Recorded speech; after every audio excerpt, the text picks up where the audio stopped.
శుభోదయం. ఈ రోజున చదువుకునే పిల్లలకి ఆ తల్లులకి ఒక విషయం చెప్పబోతున్నానమ్మా. చిన్నప్పుడు మనందరం ఎన్నో రకాల ఆటలు ఆడుకున్నాం. ఇప్పుడు ఆ ఆటల పేర్లు ఇప్పటి తరం వాళ్ళకి తెలవట్లేదు.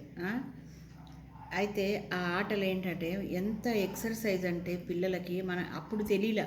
ఇప్పుడు యోగా అంటే నేను అప్పుడు చేస్తుంటే ప్రతిసారికి అవును ఇది ఇట్లా చేస్తే మనకు వస్తుంది కదా, అందుకే మనకు అంత ఆరోగ్యంగా ఉన్నామేమో చిన్నప్పుడు అని అనిపిస్తుంది. ఇప్పటి వాళ్ళకి 40 వచ్చేటప్పటికే వాళ్ళకి బాడీలో కానీ అన్నిట్లో వస్తున్నాయి. ఇంకా పిల్లలకు సరే. ఇప్పుడు ఏంటంటే ఇప్పుడు మొన్న ఒక వీడియోలు చూశాను. నాయనమ్మలు, మనవరాళ్ళు, తల్లులు, కూతుర్లు అందరూ డ్యాన్సులు చేసి యూట్యూబ్లో పెడుతున్నారు. అట్లా ఎగరగలిగిన శక్తి ఉన్నాడు. పిల్లలందరికీ ఆడుకోవడానికి అందరూ పంపించట్లేదు. గ్యాదర్ చేసి ఇప్పుడంతా అపార్ట్మెంట్ కల్చరే కాబట్టి గ్యాదర్ చేయండి పిల్లల్ని అలాంటి ఆటలు ఆడించండి.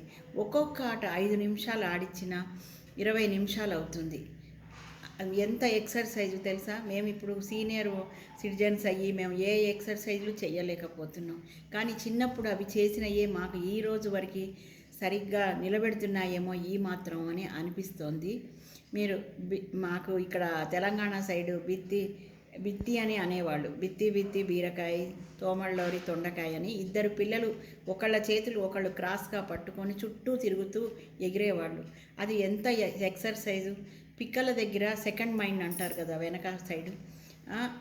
ఇది ఎంత ఉత్తేజితమవుతుందో అది అని అనిపిస్తోంది ఇప్పుడు యోగా చేసుకుంటుంటే.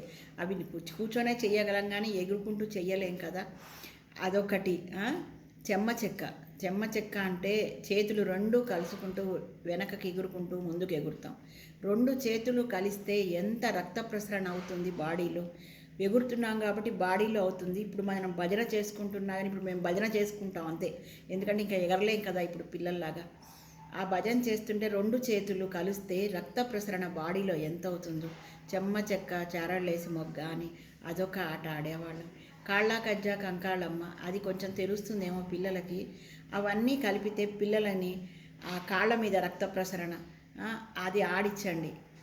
వర్షం వస్తుంటే బయట వాన వల్లప్ప, చేతులు చాచు చెల్లప్ప అని 2 చేతులు పైకి పెట్టి తిరుగుతాం.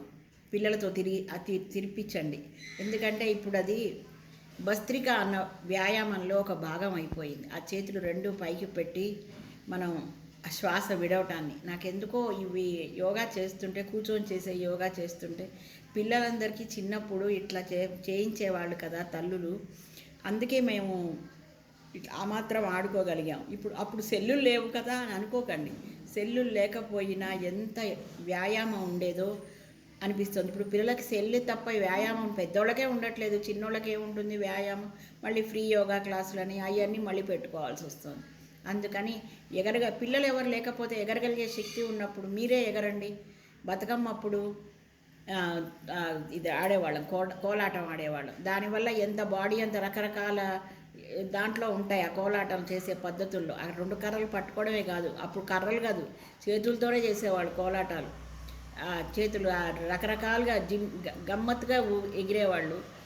మళ్ళీ ఒక మనిషి విడిపించుకుంటూ వెళ్ళేవాళ్ళు. అది కూడా అనిపించింది యోగా చేస్తుంటే నాకు మన ఎంత ఎక్సర్సైజ్ ఉంది మనం చిన్నప్పుడు ఆడుకునే ఆటల్లో అని అనిపించింది.